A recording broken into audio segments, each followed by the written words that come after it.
Hey, Gus Bradley's Indianapolis Colts defense has a hell of a challenge ahead of it this coming Sunday at Lucas Oil Stadium against the Lions. The Lions offense is rolling. Jared Goff with a perfect passer rating this past week, 158.3. The offense is scoring on average over the last 7 games, 39 points per game, all wins. This past weekend against the Jaguars, the Lions in a 52-6 win. The Lions scored touchdowns on their first 7 possessions. Then the 8th possession, they get a field goal. The 9th possession, they walk it off. The end of the game. This offense is rolling. Jahmyr Gibbs is one of the best running backs, if not the best running back in the NFL. You got St. Brown, Goff. This is a wrecking machine of an offense. The Colts, they're going to have to at least slow down this offense. You're going to have to hold them probably under 30 in order to have a chance to win this game. We'll see what happens. Defense is playing better, right? Against the Jets, when they have 5 3-and-outs to start the game. Defense rolling a little bit, putting more pressure on the quarterback, doing more things to cause disruption with the opposing offense. Maybe it all comes apart at the seams this Sunday. But you know what? At least the Colts, given the way they played against the Jets, they got a fighting chance in this thing. I asked the first question to Gus Bradley, do you keep the process the same, knowing the enormity of the challenge, or do you disrupt that a little bit? Here's how he answers. I think that's it, the second one. I think it's same process. I mean, we go through and look at, we're looking at the first game, the second game, the third game, and trying to get a good feel for them. As well as we can, and then just kind of putting our stuff to it and see how it looks and if there's any changes we need to make. So, but they are challenging. You're right. They've scored 50 points twice. They scored over 40 points 2 or 3 times, and they can get on a roll and score a lot of points. So it's very challenging that way. Thanks, Gus. Chap. Yeah. How you doing, Gus? Yeah. A lot of these questions are sort of obvious, but when you face it, sometimes when you face an offense, you can say, boy, we take this away, we got a good chance. We take this away, they seem to have just something everywhere. Does that, magnify the challenge?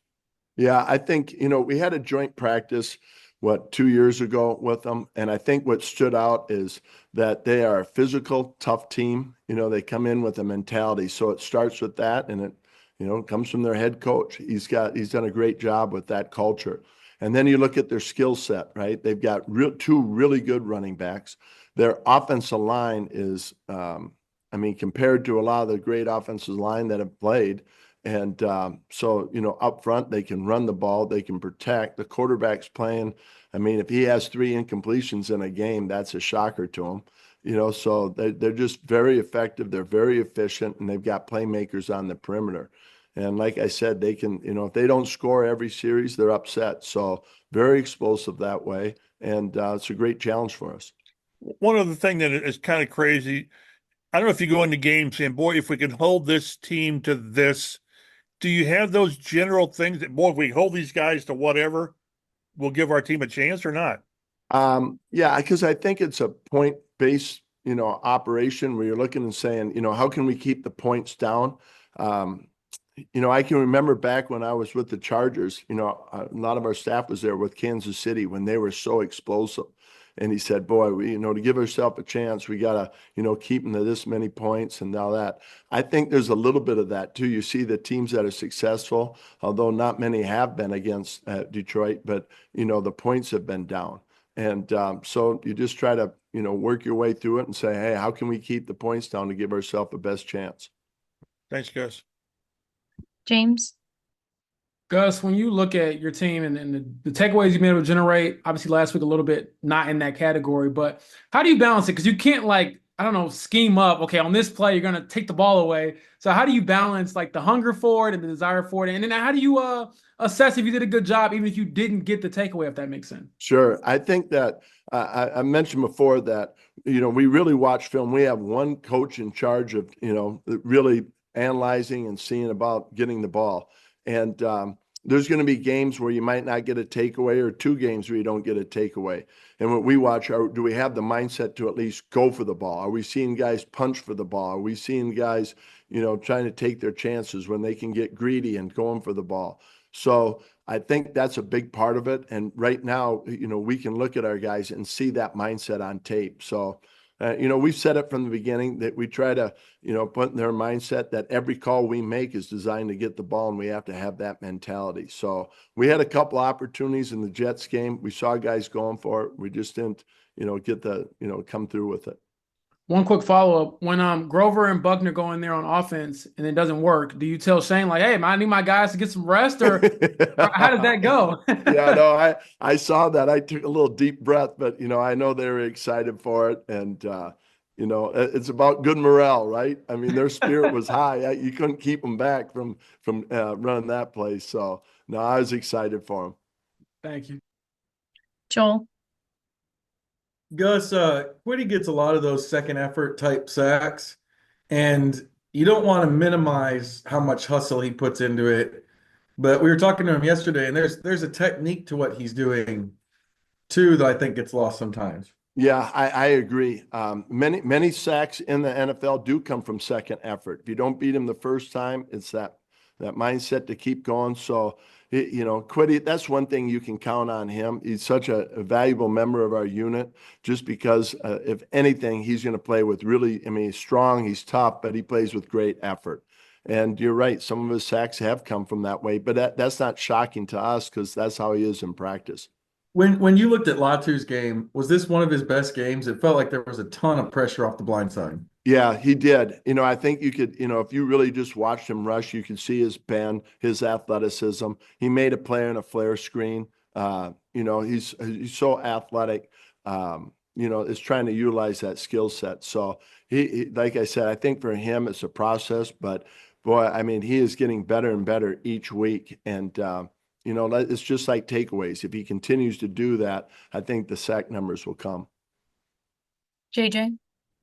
Hey, Gus, looking at the Texans game the Lions had a couple weeks ago, usually when a team loses the time of possession battle and the turnover battle by the significant margins Detroit did, they wound up losing the game.